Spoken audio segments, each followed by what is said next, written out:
Hi, I'm Allie. I'm Nicole. And this is our August haul. Yes. How many books did you get? What did I just say? 11. 11. Plus the magazines. Yes. And I got 10.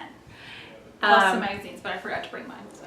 And what's funny is I did not intend to buy all of these books. Isn't that how it always all. is? Yeah. Okay. I definitely thought I was going to do better, and then a lot of sales happened at the end. I've been trying to build up my collection of spooky books too. I'm Yes, ready for that's fall. true. That's part of the problem. Yes.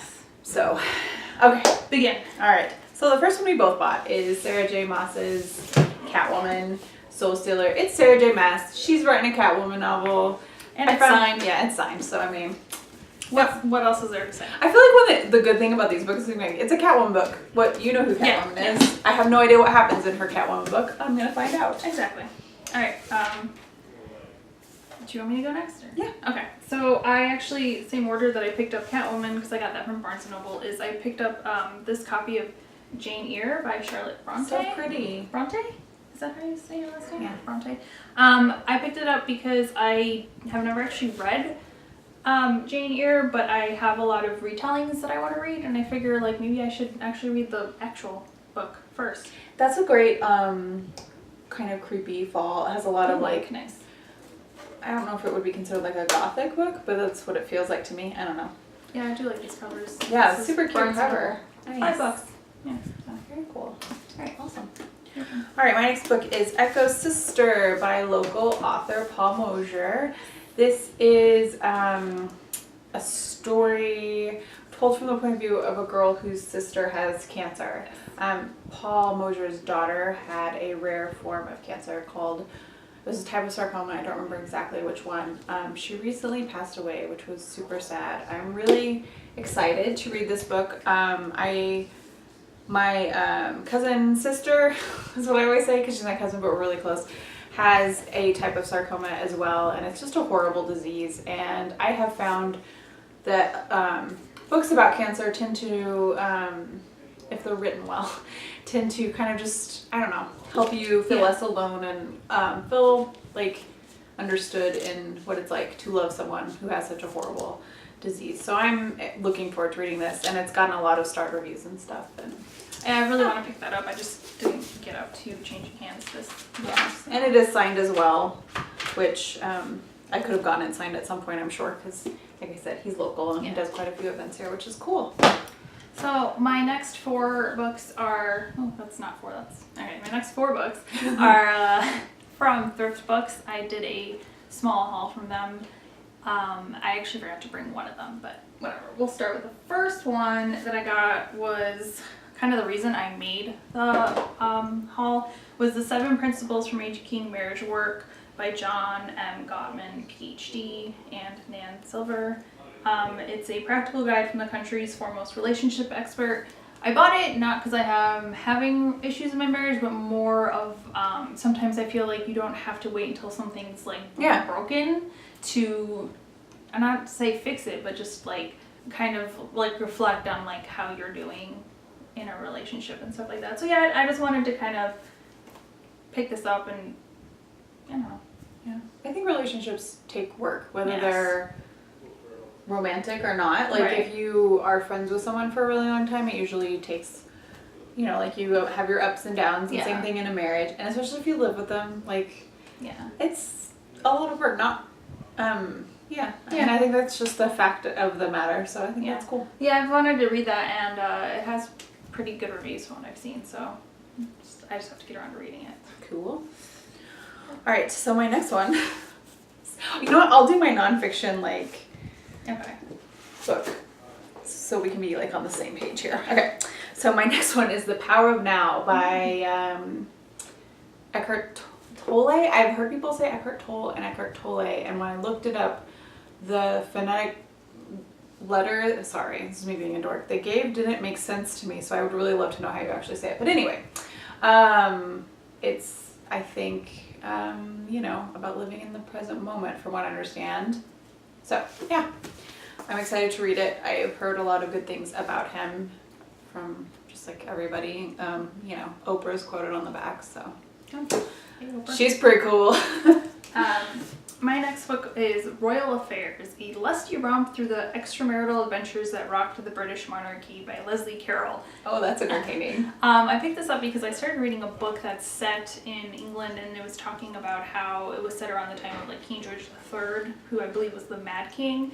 So I ended up going on this like whole Wikipedia black hole where I was looking up the king and then like all his children and like everything that's going on, whatever. So when I was looking at thrift books, I was like, I want to read more about like the British monarchy, and then I found this book and I was like, oh, this kind of sounds interesting. So. Can I just say that it's really funny? They're like, the principles of making marriage work, and then it's like, affair. Yeah. Which I know it's history, but it's just kind of struck me as really funny. I didn't think about it that way, but it's kind of... Go me. My next book, I'll do my other nonfiction book. It's called The Plot Whisperer, Ooh. Plotting Made Simple. I found this at Barnes & Noble when we were there, and I have a hard time with plot, so it seemed like a good fit, so I picked it up. Yeah, let me know how that is. My second to last thrift books haul is The Perfect Horse, the daring U.S. mission to rescue the priceless stallions kidnapped by the Nazis. I forget how I ran across this, but it sounded kind of interesting. Basically, what happens is that one of the last cavalrymen of the U.S. Army, like, they discover that the Nazis had basically stolen like all these like priceless stallions, and they were in the path of the Russian army, and the Russian army was starving. So they were really worried that if the Russian army like came across these stallions where all these horses were being kept, that basically they'd slaughter them for food. Right.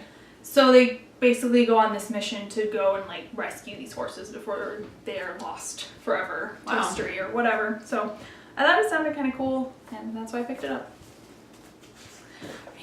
My next book is called Daughters Unto Devils. Ooh. This is by Amy Lukovics. I don't know if I'm saying that right. She is an Arizona author, not a Phoenix author. I believe she's further north. I've read one of her books before. She writes horror, and I really don't know what this is about, but I was looking for horror books and I saw this one. I saw that she was going to be at Changing Hands later this month, so I went ahead and picked up one of her books, and yeah, I'm looking forward to reading it. So like you said, you're getting some spooky books ready for... Yes, I think my next season. few ones will be all my spooky. There's all the rest of them are spooks. all the rest of them are my spooky books. So my last thrift books book is one I forgot to bring with me, but it is called, it's basically a treasury of Polish love poems and like quotes and stuff like that. Yeah, so it's like by a lot of famous Polish authors and poets and whatever you want to say, and it's cool because it has like the Polish version on one page and the translated English version on the other, so it's also kind of a way for me to like train my Polish. nice. So that's why I picked it up. I was like, oh, nice. My next one is The Little Stranger by Sarah Waters. I want to see the movie, and so I went ahead and got the book. I actually already started reading it, and I'm only like the first 2 chapters in, and it's pretty creepy. I don't normally get movie tie-in editions, but I love Donald Gleason, so I just went ahead and got this one. Plus, this is a fantastic poster. Like, I was gonna say that's a really cool cover. right? A lot of movie tie-ins are kind of meh. Yeah. Sorry, my dogs are fighting outside the door. Thanks, guys. Yeah, I'm really excited. My last physical book that I have with me, I'll just go over that one really quickly. So I got this in my owl crate, and if you want to find out more about it, just go watch our video, but yeah. And this is Grace and Fury by Tracy Bankhart. I think that's how you say it. All right, my next book is called Meddling Kids by Edgar Cantero. I have no idea what this book is I about. just love the name and the cover, and Yeah. it's just like amazing. I have been eyeballing it since it came out in hardback, and it finally is out in paperback, so I picked it up for, probably I'm going to read it in October, I think. Yes. Anyway, as part of my, like, fall spooky reads I was going to thing. say, It's a horror book. sounds and looks like a perfect October book, so. Yeah. So, my next 4 books are books that I don't actually have with me right now because I just placed an order for them, so they haven't come in yet. They haven't even shipped yet. But Harlequin was having a buy 2 get 2 free sale, and I have to buy stuff. So the first book I got was Fat Girl on a Plane by a local author whose name eludes me right now. Because Kelly DeVos? Yes. DeVos? Yes, thank you. So, that's And she's going to be at Changing Hands as well. Yes. I don't know. For Are you going the- to come to that? Yeah. For the, There it is. oh, there you go. So there you go, Fat Girl on a Plane. And I'm pretty sure this is her debut novel. Yes. And it's about a plus size fashion blogger, I believe. Yeah, it's something about how she wins like a trip to go to New York or something like that. And kind of just like the fashion industry. So I'm excited to read it. But yeah. Me too. I haven't gotten to it yet, but looking forward to it. All right. My next one is Contagion, which we talked about in our Scribbler box. Scribbler box, and then also in our what we read in August. Yes, Nicole 'cause I talked about read it. Yeah. So watch one of those, and you can hear more about it. There you go. Oh, this was from my Scribbler box. That's where I got that one. The next book I got was The First to Know, and this is by another local author who also eludes me. Abigail Johnson. Thank you. And then she's also going to be at the Yeah. event with Amy Lukovics. Yeah. So yeah, that's kind of cool. Very cool. All right. This is called Hotel for the Lost by Suzanne Young. Who is she local? I think she might be. This was not digital. Yeah, Yeah, she's in she is Arizona local. right I thought so. She was. I know for a while there she was the writer in residence at one of the libraries here. Oh, that's cool. Yeah.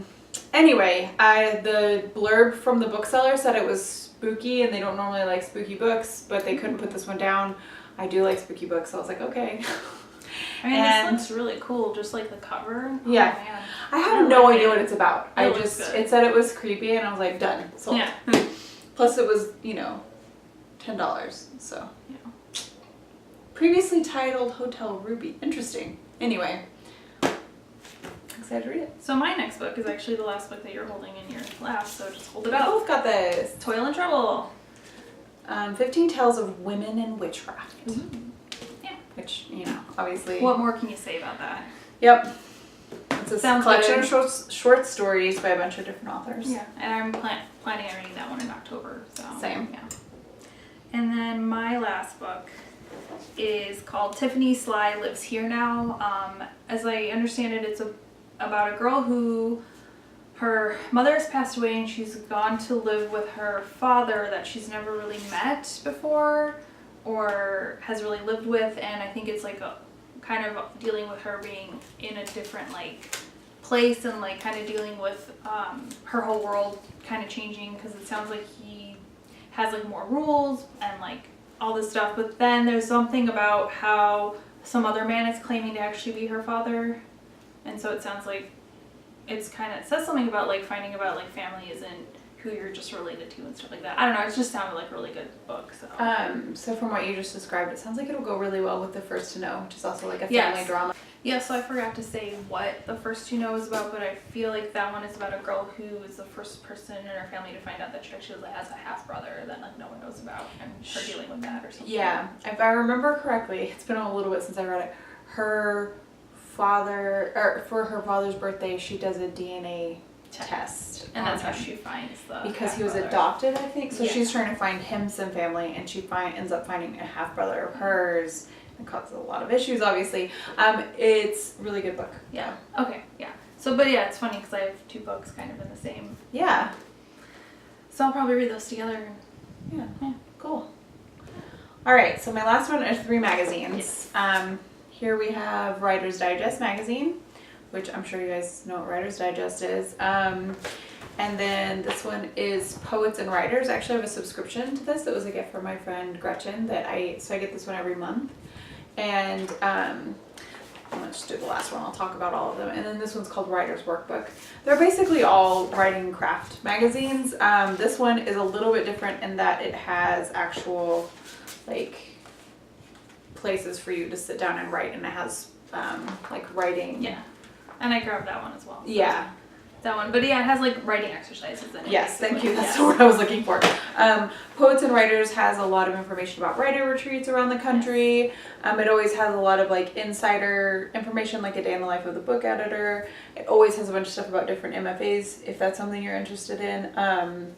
And then like it has little things like this: breaking the rules, when to ignore good advice. So it's always like a really interesting read. And it always makes me want to go all over the world for a writing retreat that I can't afford. But it's a really cool magazine. So yeah, those are my last part of my haul. So yeah, that's what we got. Have you bought anything in August? August, right? Yes. Have you bought anything in August that you're really excited to read? Are there any books that we got that you got as well that you're excited to read, or anything that you think that we should read like right away because it's really good? Yes. And as always, if you have a book that scared the shit out of you, please leave it in the comments, because a lot of books are kind of spooky, but they aren't scaring the shit out of me. I want to be terrified, people. Yeah, there you go. So give me your recommendations for that. There you go. And with that, we'll see you next time. Bye.